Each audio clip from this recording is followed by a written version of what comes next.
What exactly is the price for love? Is love priceless? Monarchy? A divided family? Betrayal? Backstabbing? Lust? Affairs? What else can you pay for the love of your life?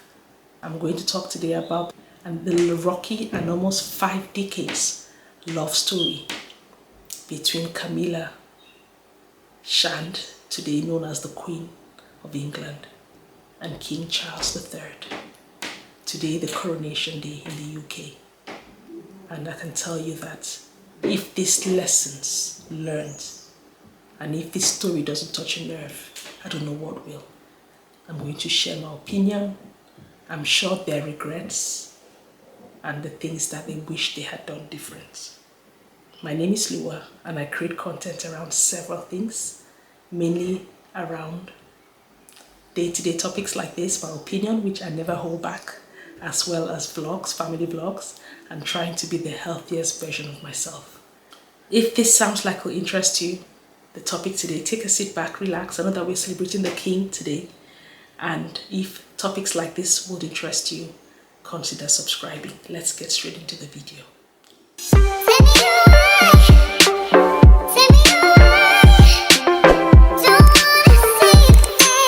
I've just realized that I did not have a white, blue, and red union flag to wear, so I wore my red dress, and I'm going to talk today about Camilla. As you can see from the title of the video, she is now the Queen. It's made me so emotional, and I have been rehearsing what to say, how to express my emotions. It's one of the most exciting days in the UK. It's coronation day. Only people who are over 75 can remember today, because we've had the same queen since she was coronated in 1953. My goodness, well, 70 years ago. And our present king, King Charles, was only about 3-4. He was actually 4. So he has memories of the day, and we saw pictures of how he looked then. So I think we're lucky to be alive at this time. It's a special time. Most of us growing up only knew about the Queen because she ruled for such a long time. All of our nursery rhymes is about the Queen. So today, 6th of May, we have a new king. God bless our king. Anyway, I didn't have anything more regal to wear. I wish I had the Union flag colors to wear on this day. The loads of street parties. But I just thought that, you know what, I'm going to take a sober reflection of the events and the mixed messages that most people have. A lot of people see Camilla and find it really hard to be happy for her because their hearts are with somebody else. They feel like being happy for Camilla, you're cheating on your love, and that's Diana, Princess of Wales, the prince of people's hearts. She passed away, gosh, in 1997, but she left 2 lovely boys who will grace our screens and soon will be a heir. The next king will be William. So she has left a legacy. May her soul rest in peace. Rest assured, being happy today, being happy for Camilla doesn't mean you love Diana less. Don't be hard on yourselves. I'm going to talk today about the lessons I've learned, seeing how much Camilla was hated. For me, being a little girl, I came to this country almost 19 years ago. In fact, just after Camilla became Prince Charles's wife, because we believe that she destroyed the monarchy. She destroyed the fairy tale. You know, the wedding between Charles and Diana was like every little girl's fairy tale. It was so beautiful, and we thought they'll live happily ever after. That came crushing quickly. But before we dive into that, into the ups, the downs, the deceit, the backstabbing, the tears, the love, the grief, and the happy ending, I want to go take you guys slightly back memory lane. And it's actually the 6th of May today. I hope I can publish this video soon later and just talk about how Camilla got here. I think that this story is the greatest love story. Forget anything that you've read. Forget any meals and bones have passed. Let's just go back. Camilla was born Camilla Rosemary Shand, and she was born into an affluent aristocratic family, very raised in the countryside. Her lineage is actually linked to the royal family, and she's the 9th cousin of King Charles when you take the 2 of them out. So Her upbringing was quite affluent, but she was really nothing to write home about. She had an okay education with 1 level and went to study in Switzerland. But let's talk about where royalty met Camilla. She met Charles, King Charles. I have to keep saying King Charles, but for the sake of this, let's talk about when he was just a prince at the time. She met him when in the early 70s, about 73, and they were in the mid-20s at the time, maybe 25, 24, young love, and they met at the polo match because they shared a lot of things in common. And I think that once they met, they clicked, and that was it. They were besotted by each other. But she was not fit to marry the then heir apparent King Charles. She was quickly dismissed, and the Queen knew that that relationship could not go any further for many reasons. I think she did, and not only her looks, I think more of her exposure, her opinions, and she was not a V. And she'd explored other relationships, so she was not deemed fit. Now, he moved on and was linked to a certain Miss Spencer, who he dated for a few months, and she said clearly that she would never marry a man, king or not, who she did not love. And that was Lady Diana's elder sister, who after that his eyes turned to the dazzling then 16 or 17-year-old Lady Diana Spencer, again from a very affluent family, and he thought she was very bubbly, very beautiful, and seemed like a perfect fit. They started dating, and after only about 14 in-person meetings, they were engaged, and she was only about 19, 20. And in 1981, a young, beautiful 21-year-old Diana got married to the most eligible bachelor in the UK at the time. Can you imagine? The heir to the throne. And he was dazzling, and he had his own charm. They got married, and it seemed like the perfect marriage made in heaven. And we all witnessed it. There were tears, and everybody just thought that it was because we loved Lady Diana. She stole people's hearts because she did her own thing. She was into charity, and the press loved her, and she loved the press. She was kind of called a flirt because she knew how to get her way around, but we loved her, and we wanted to see that union last forever. Unfortunately, nobody knew what was coming. But after 1 year of being married, they got married in, I think, the 29th of July, 1981. A year later, she had her first son, just the way you expect it, a bouncing baby boy. And that was when we had Prince William. Early on, nobody could expect what was going to happen. The turmoil that she was going through. From getting married, she knew it was like a lamb on the slaughter. She felt like a scapegoat because she knew immediately, she knew everything there was to know about King Charles for getting married. She was a virtuous woman, she was a virgin, and she was just the perfect fit. And knowing everything about King Charles meant that he knew that he had a baggage, and that was Camilla. From them not being together, she went on and got married, Major Andrew Parker Bowles, and she got married before Charles got married and had 2 kids, a boy and a girl. But that was never it, because it just felt like they couldn't stop this love story. It was meant to be. Let's not jump very quickly, but the few early signs that Diana showed she was unhappy and she was a cry for help, she threw herself down the stairs, and she was called an attention seeker, young, naive, and she'll grow up. She knew, because even on honeymoon, she found jewelry engraved with their initials C and C, and there was a big row. This was something she said years later in that infamous Martin Bashir interview where she spilled it all out. That's a different story for a different day. Let's focus. And she said she knew at that point that it was the 3 of them, and Camilla was at the wedding. And even further, Camilla, the time's husband, was close to King Charles, and he was a godson to the first son. I just find this story, it gives me goosebumps. Deceit, lies, betrayal, backstabbing, enemy within, and it carries on.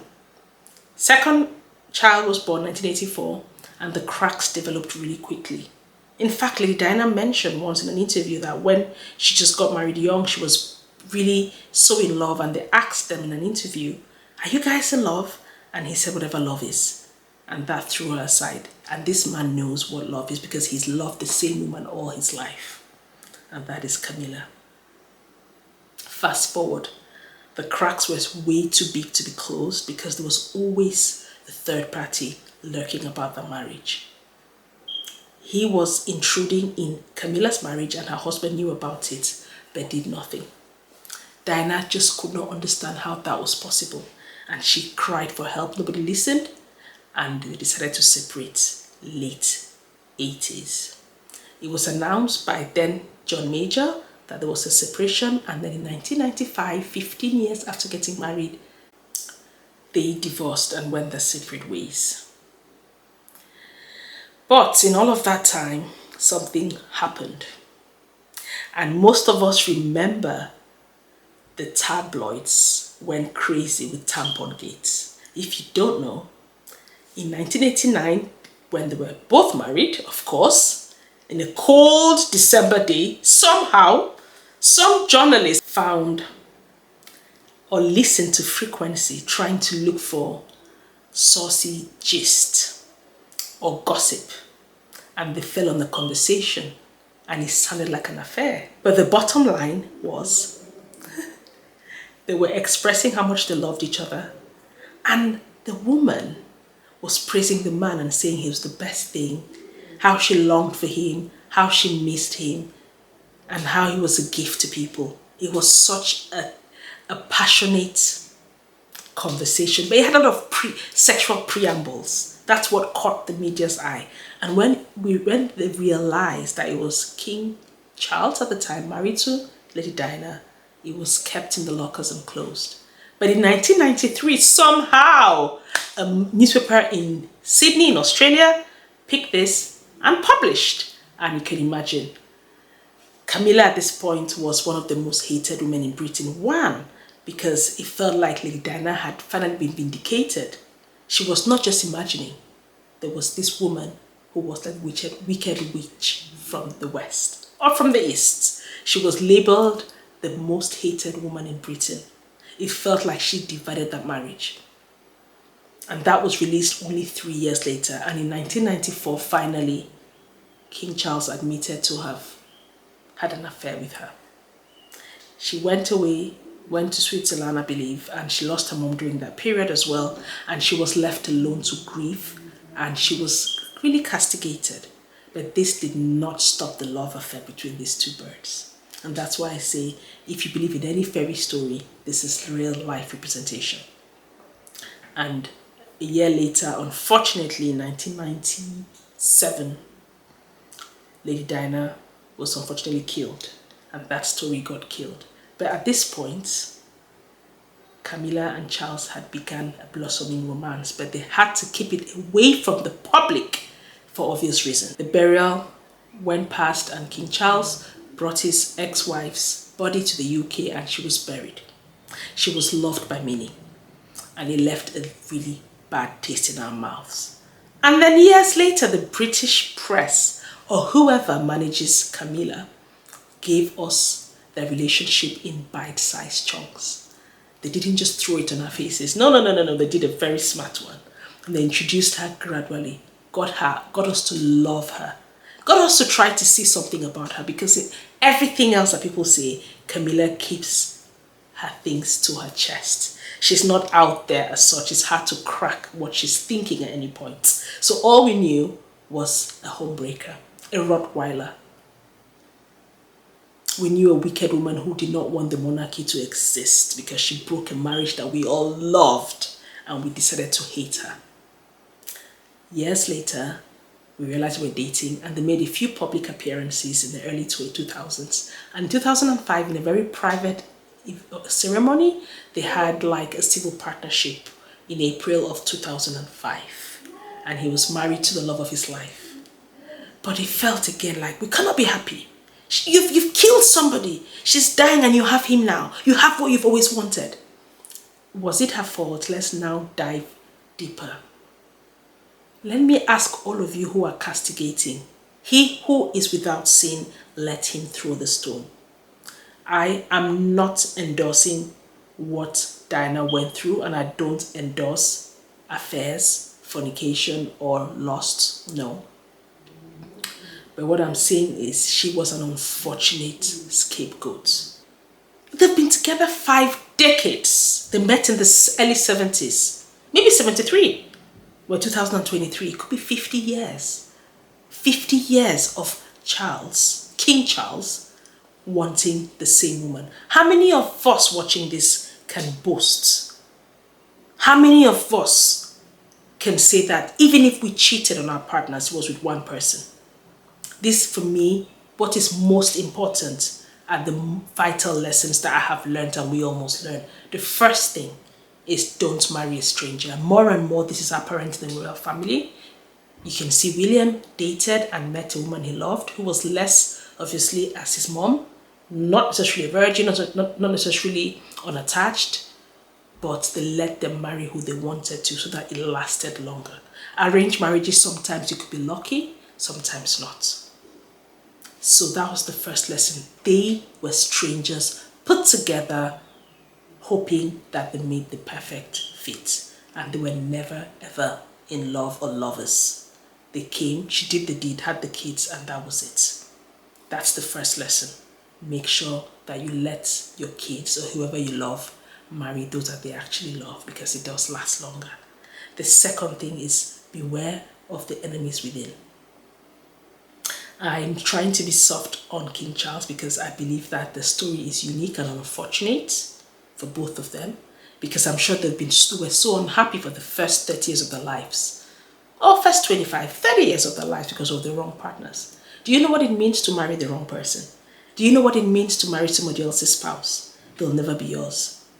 But there was deceit, there was backstabbing, and there was a lot of controversy. To think that King Charles was meant to be God's son to their first child, it just feels like it was too close for comfort. And then you are having an affair with her. But I keep asking, who was having the affair? Who was the side chick? The only side hen I can see is King Charles, because she was married early on and he was always the one outside who wanted her. And of course she loved him too. But this is for people who keep saying, oh, side chick to queen. That statement is so last year.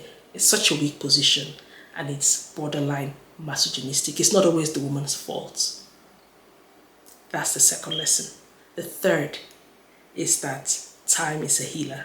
If somebody told the Queen Consort or Queen Camilla today, the 6th of May, 2023, in 1993, when that tape leaked, when she was alone, castigated and outcast, dubbed as the most wicked woman. If somebody had told her that she will be the queen years later, she will think that that was a big, big joke. But alas, it happened. Nothing, there's never, ever reason to give up on hope. When you live, you must have hope. And if you're resilient, you have what you get. You get what you want eventually. So never, never give up in life. There's always hope for tomorrow. Another lesson, another thing as well to take from this is, if you can imagine that not only was Prince Charles the godfather, because we spotted Camilla and Diana in the past hang out together, knowing that she was always lingering about. And these famous words come to mind, which a lot of people can replay from the Martin Bashir interview, when she said that there was 3 of them in the marriage and it was a bit crowded. A lot of us go through that, but it's less out there. We just swallow it and we live daily. She was not ready to do that. And it's much more open because they are the royals of the monarchy. And the last thing I'll say is that King Charles needed somebody who loved him to do this job. Always important that if you love somebody, you need to love who they love. Hear that again. When you love somebody, you tend to love, or you have to love who they love. The queen loved her son. And if she just could consider that he'd always loved this woman, and for a king to perform his right duties, he needed somebody who he loved that much. If you've ever managed to listen to the transcript from that leaked conversation, you can see how sexual they were with each other and how much they meant to each other back then, we're talking 30 years ago. And I think that the passion is the same. For them to stick together. He can have any woman. He could start afresh. But they both, I think, were meant for each other. All I want to say is that it is, for me, an emotional day to see Camilla dress up. And the thing is, we were told she would never be called queen because we could not be told that early on. We had to accept her and love her. And she has done her bit with charity. She's done a lot. And she's done her. She's given us an impression, and we've started to warm up towards her. And the one personal thing I'll take is, I think that Camilla's only role is to love her king. It's for the love of Charles. She loves him, and that is what has kept them going. When there's genuine true love, everything else is unnoticed. She's not out there in the public. She doesn't do this for the media. She doesn't care she's going to be queen. She just wants to stick by her husband. And I wish them the best. So this comes to the end of my video today. And I know that this brings a lot of mixed impressions, mixed messages. But as always, I try as much as possible to be indifferent, unbiased, and fair in my analysis. Well, I hope you've enjoyed this video. If you did, give us a thumbs up, put your comments, what do you think? And I'll see you in my next video. Bye-bye. And happy Coronation Day in the UK today, the 6th of May. I hope I can publish this video today or first thing tomorrow. See you in my next video. And long live the king and the queen.